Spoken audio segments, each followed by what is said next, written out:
Mamá, no puedo volver a Finlandia. La voz de mi hijo se quebró en un sollozo al otro lado del teléfono. Yo, aquí en mi silenciosa casa en Helsinki, me quedé sin palabras. El que me llamaba era mi orgullo, mi hijo Juha, de 17 años, medalla de oro en la Olimpiada Internacional de Matemáticas. ¿De qué estás hablando, mi amor? ¿No se supone que tu vuelo de regreso sale mañana por la mañana? Todo lo que hemos aprendido hasta hoy. Mamá, es posible que todo esté equivocado, la voz de mi hijo temblaba, pero no era un temblor de miedo. Era la vibración profunda de alguien que ha sido conmovido hasta el alma. Y no soy solo yo. Somos los 18. Queremos quedarnos aquí. En México. Para aprender el verdadero significado de la vida. Esa llamada, mis queridos amigos, no solo sacudió mi mundo. Hizo temblar a toda Finlandia. Imagínenlo, 18 jóvenes genios, la flor innata de nuestro sistema educativo, el mejor del mundo, de repente, y de forma unánime, se negaban a volver a casa. ¿La razón? Una que nadie podía comprender. Su visita a México había demolido por completo su visión del mundo. El Ministerio de Educación finlandés creó un comité de emergencia. Los padres de familia entramos en pánico. Los medios de comunicación no hablaban de otra cosa. ¿Qué demonios había pasado en México? Para resolver este misterio, el gobierno finlandés envió un equipo de investigación de emergencia. Y la verdad que descubrieron, familia, sacudió los cimientos de nuestra nación, una nación construida sobre el pilar del racionalismo. Aquellos genios, que solo buscaban la eficiencia y la lógica, al entrar en contacto con una cultura que a primera vista parecía un desperdicio de tiempo, caótica e irracional, terminaron llorando, diciendo, hemos perdido lo más valioso de la vida. Ahora, yo, su amigo y narrador, les voy a revelar la increíble verdad de lo que sucedió en esos 3 días. Esa cultura mexicana que ustedes, mi gente, dan por sentada, tiene el poder de cambiar la vida de los genios más grandes del mundo. Pero antes de empezar, si le dan like a este video y se suscriben al canal, me darán la fuerza para seguir compartiendo estas historias que nos llenan el corazón. Mi nombre es Kael, y durante 15 años he sido coordinador de intercambios educativos internacionales. Jamás, se los juro, jamás había presenciado una transformación de valores tan brutal y tan hermosa. Todo comenzó el 15 de julio. 18 estudiantes de preparatoria, verdaderos prodigios, despegaron del aeropuerto de Helsinki-Vantaa. Su destino oficial era un campamento científico de verano en la Ciudad de México, una antesala a la Olimpiada Internacional de Ciencias. Su coeficiente intelectual promedio era de 142. Todos y cada uno de ellos eran candidatos a medallas. El líder del grupo era Juha, de 17 años. Un joven que ya había publicado 3 artículos de matemáticas a nivel universitario y tenía una carta de aceptación anticipada del MIT. Estaba también Aino, de 16 años, una chica cuya investigación en física cuántica era tan avanzada que recibía tutoría directa de un premio Nobel. Y no podemos olvidar a Marcus, de 18 años, un genio del diseño urbano que ya tenía 2 patentes en el campo de la inteligencia artificial para optimizar ciudades. Ellos, los 18, eran la encarnación perfecta de la educación finlandesa: eficiencia, racionalidad, optimización individual. Su cerebro estaba programado para valorar la lógica por encima de la emoción y para eliminar cualquier tipo de desperdicio. Llegaron a México con una idea fija, un prejuicio frío como el hielo de Helsinki, que este era un país de caos, de tiempo muerto, un lugar donde la ineficiencia era la norma. Sin embargo, desde el momento en que sus pies tocaron el suelo del Aeropuerto Internacional de la Ciudad de México, sus valores comenzaron a resquebrajarse. La primera tarde, su itinerario incluía una visita a la Universidad Nacional Autónoma de México, la legendaria UNAM. El plan original era observar un sistema de aprendizaje que, según sus datos, era menos eficiente.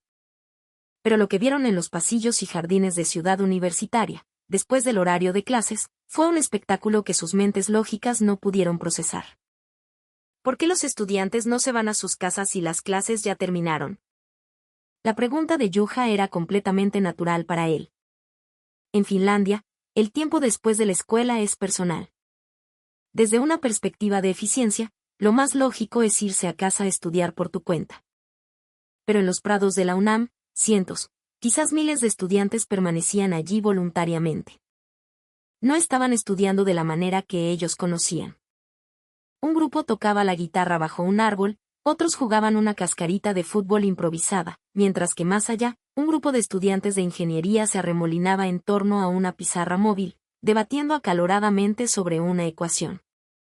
Esto es ineficiente, murmuró Aino, observando a un estudiante de último año de física que, con una paciencia infinita, le explicaba un concepto complejo a un compañero de primer ingreso.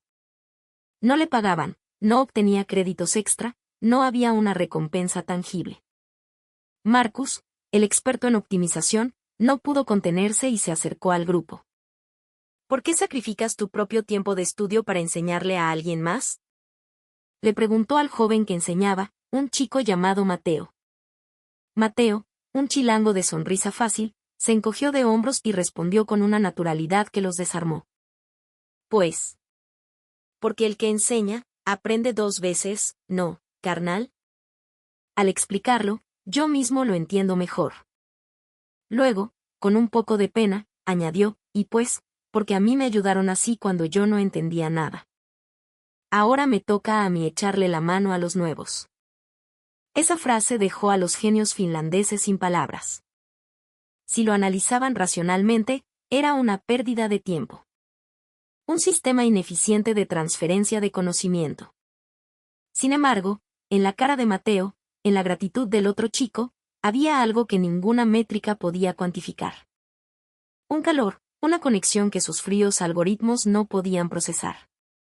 Más tarde, en la cafetería, tuvieron la oportunidad de hablar con más estudiantes. Al escuchar que la mayoría, después de un largo día en la universidad, todavía pasaban tiempo con amigos, ayudaban en casa o incluso tenían trabajos de medio tiempo, los finlandeses quedaron atónitos. ¿Por qué no optimizan su tiempo?, preguntó Juha. En Finlandia, estudiamos unas 30 horas a la semana y con eso obtenemos los mejores resultados del mundo. Una estudiante de sociología llamada Ximena les respondió. Es que no estudiamos solo para sacar buenas notas. Estudiar es parte de la vida, no es toda la vida. El chiste es disfrutar el camino, ¿no? Y es más chido cuando lo haces con tus compás. Pero los exámenes de admisión y las calificaciones son una competencia individual, replicó Aino, confundida. Sí, al final sí, es una competencia, admitió Ximena, sonriendo. Pero en el proceso nos echamos porras. Somos rivales y somos cuates al mismo tiempo. A lo mejor suena contradictorio, pero esa contradicción nos hace más fuertes, más humanos. Esa noche, en su hotel de lujo en Polanco, los 18 genios discutieron hasta la madrugada.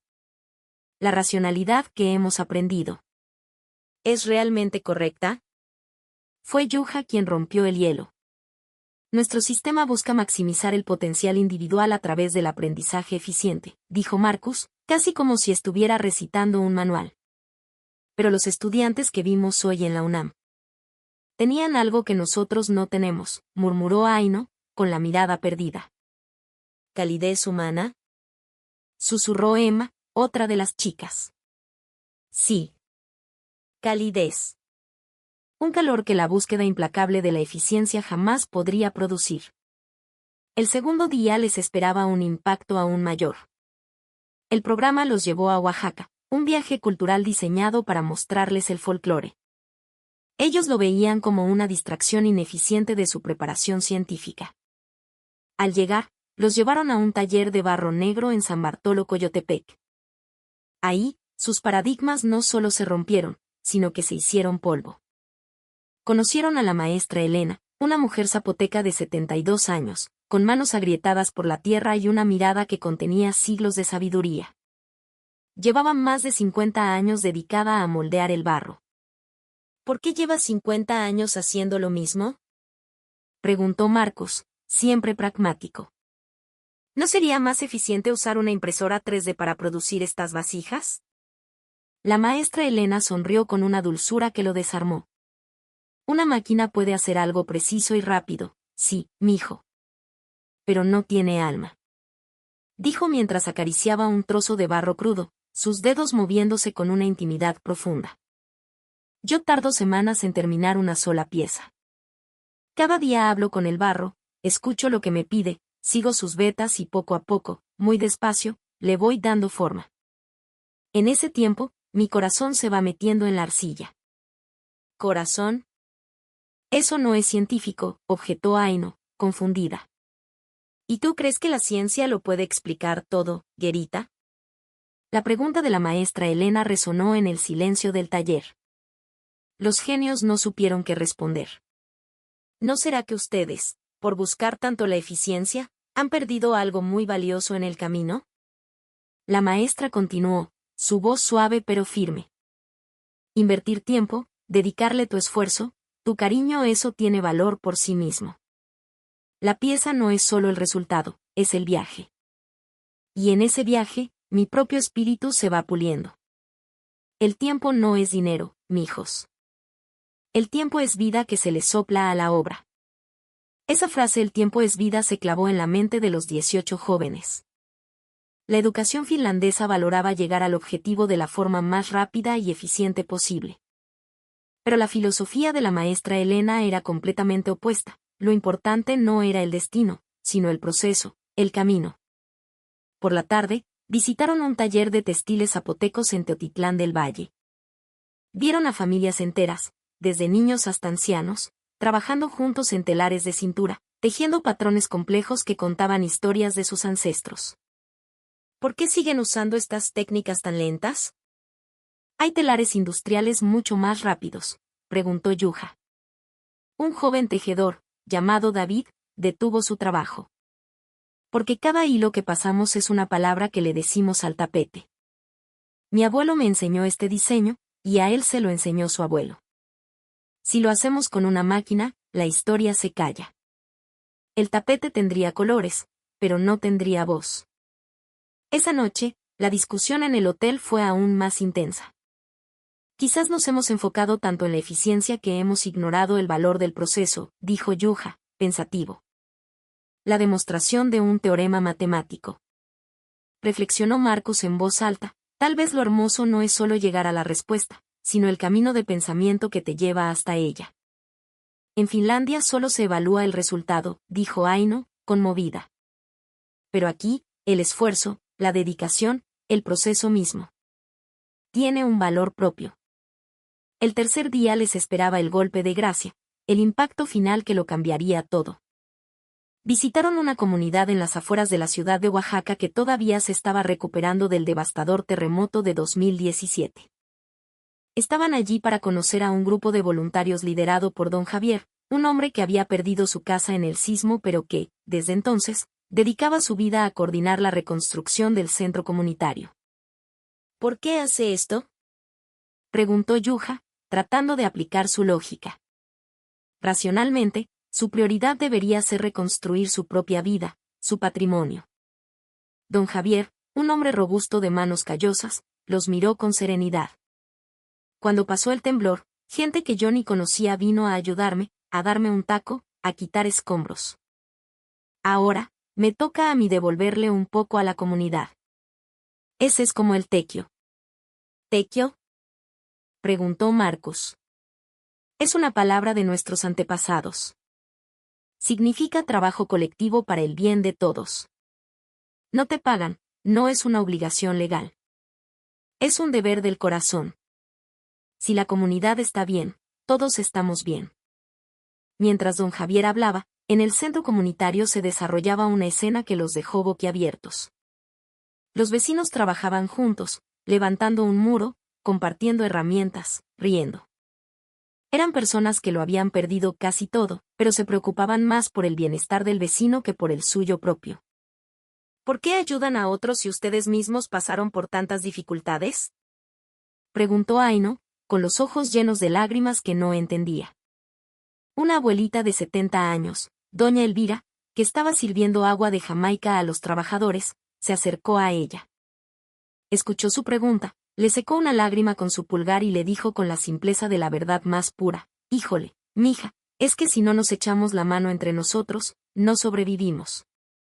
De nada sirve que a uno solo le vaya bien. Cuando hay problemas, todos nos ayudamos. Aquí en México decimos que donde comen dos, comen tres. En el instante en que esas palabras salieron de la boca de la anciana, los 18 genios se rompieron. Todos, sin excepción, comenzaron a llorar. Lloraban en silencio, con sollozos contenidos, como si una presa dentro de ellos se hubiera reventado. Echarnos la mano, susurró Yuja con la voz temblorosa. Nosotros solo pensamos en la optimización individual y nos olvidamos de la sociedad entera, continuó Marcus, cubriéndose el rostro. La verdadera riqueza, concluyó Emma, con la voz ahogada, tal vez no es el éxito personal, sino tener a alguien que te apoye, y apoyar a los demás. Esa noche, unas horas antes de ir al aeropuerto para su vuelo de regreso, los 18 tuvieron su última reunión. Y ahí, llegaron a una conclusión que nadie, absolutamente nadie, podría haber anticipado. No quiero volver a Finlandia, fue Yuja quien lo dijo primero, su voz firme a pesar de las lágrimas recientes. Estos 3 días me han enseñado lo superficial que ha sido todo lo que he aprendido. La eficiencia y la razón son importantes, sí, continuó Aino. Pero si solo tienes eso, como persona te falta algo fundamental. Aquí encontramos lo que perdimos, dijo Marcos. La calidez, el cariño, el profundo significado de vivir para ayudarnos unos a otros. Quiero recibir una educación de verdad aquí, en México, sollozó Emma. Una que no solo cultive mi mente, sino también mi alma. Los 18 sentían exactamente lo mismo. En ese momento, yo, como su coordinador, me sentí completamente perdido. Los genios más brillantes de Finlandia, educados en el mejor sistema del mundo, se negaban en bloque a volver a casa. Era una situación sin precedentes. Llamé de urgencia al Ministerio de Educación en Finlandia. Cuando expliqué la situación, el responsable al otro lado de la línea se quedó mudo. ¿Nuestros mejores estudiantes? ¿Los que son el orgullo de la nación? Es increíble. Al día siguiente, en el aeropuerto, desde donde se suponía que tomarían su vuelo de emergencia de regreso, Yuja hizo la llamada a su madre. Fue la llamada impactante que escucharon al principio de esta historia. Mamá, no puedo volver a Finlandia. Todo lo que hemos aprendido hasta hoy. Es posible que todo esté equivocado. Esa llamada desató un huracán mediático en Finlandia. El principal periódico de Helsinki publicó en primera plana: genios finlandeses se niegan misteriosamente a volver de México. Los noticieros de televisión no hablaban de otra cosa. El ministerio convocó reuniones de emergencia, envió psicólogos y consejeros, temiendo que los estudiantes hubieran sido víctimas de algún tipo de lavado de cerebro. Sin embargo, los resultados de la investigación fueron aún más sorprendentes. Los estudiantes estaban perfectamente lúcidos, calmados y explicaron sus experiencias con una lógica impecable. De hecho, los psicólogos encontraron que habían desarrollado una capacidad de pensamiento mucho más profunda y humana que antes. La doctora Elena Virtanen, la psicóloga principal, escribió en su informe: no han sufrido un lavado de cerebro. Al contrario, han alcanzado una comprensión más profunda de la condición humana. Ellos mismos descubrieron los límites de la educación finlandesa. La reacción de los padres fue una mezcla de confusión y asombro. La madre de Yuja, María, dijo entre lágrimas: la voz de mi hijo sonaba como nunca antes la había escuchado. Llena de vida. Estoy confundida, sí, pero siento que mi hijo ha encontrado algo verdaderamente importante. El padre de Aino, un respetado profesor universitario, confesó: mi hija es un genio de las matemáticas. Pero la hija que me habla desde México parece haber aprendido algo mucho más importante que las matemáticas. Como padre, no puedo oponerme a eso. 3 meses después, el gobierno finlandés tomó una decisión histórica y sin precedentes. Autorizó a los 18 estudiantes a permanecer en México para un programa de estudios a largo plazo. Pero con una condición: que se comprometieran a utilizar lo aprendido en México para la futura reforma educativa de Finlandia. Ahora, los 18 están estudiando en diferentes partes de México. Yuja está en un centro cultural en Michoacán, aprendiendo meditación mientras continúa sus investigaciones matemáticas. Me he dado cuenta de que para alcanzar la verdadera belleza de las matemáticas, necesito tener paz interior, dijo en su último informe. Aino está en una granja orgánica en Chiapas, aprendiendo técnicas agrícolas sostenibles mientras estudia física cuántica. Vivir en armonía con la naturaleza me permite comprender los secretos del universo a un nivel más profundo, escribió. Marcos se convirtió en aprendiz de un maestro artesano en Puebla, mientras sigue desarrollando su IA. Estoy aprendiendo del maestro a inyectarle alma a las máquinas, dijo emocionado. Los visité hace 6 meses. Lo que todos tenían en común era que sus rostros eran mucho más expresivos que antes. Se podía ver a simple vista que no solo había crecido su conocimiento, sino también su espíritu. Cuando volvamos a Finlandia, queremos proponer un nuevo sistema educativo, me dijo Juha. Una educación que valore tanto la eficiencia como la humanidad, continuó Aino. Una que no solo cultive el conocimiento, sino también el corazón, concluyó Marcus. Un año después, basándose en sus propuestas, Finlandia inició una reforma educativa. Fusión de eficiencia y calidez fue el lema. Se introdujeron actividades extracurriculares obligatorias, experiencias culturales tradicionales y se dio valor curricular al voluntariado. Todos elementos aprendidos en México. Ahora, esta reforma es conocida como Finlandia 2.0 y está siendo observada por todo el mundo. Y en el centro de todo, están esos 18 jóvenes, que ya no se consideran simplemente genios. Ahora se llaman a sí mismos genios de verdad. Un genio que solo tiene conocimiento es una imitación, escribió Juha en su más reciente ensayo. Solo cuando cultivas el corazón al mismo tiempo que la mente, te conviertes en un verdadero genio. Para terminar, quiero dejarles con sus propias palabras, un mensaje para todos ustedes, mi gente de México, nosotros, que solo perseguíamos la eficiencia, aprendimos en México el verdadero sentido de la vida. No importa cuán brillante seas, si tu corazón está vacío, nunca podrás alcanzar la verdadera felicidad. Mexicanos, por favor, siéntanse orgullosos de su cultura. Lo que ustedes consideran normal y cotidiano, tiene el poder de cambiar el mundo. Hasta aquí la historia de hoy. ¿Qué les parece? Esa cultura mexicana, que conmovió a los genios educados en el mejor sistema del mundo, ¿no creen que es momento de revalorarla en su justa medida? Si esta historia les llegó al corazón, por favor, denle un buen like y suscríbanse al canal. Seguiremos transmitiendo la grandeza de México al mundo. Muchas gracias por acompañarme.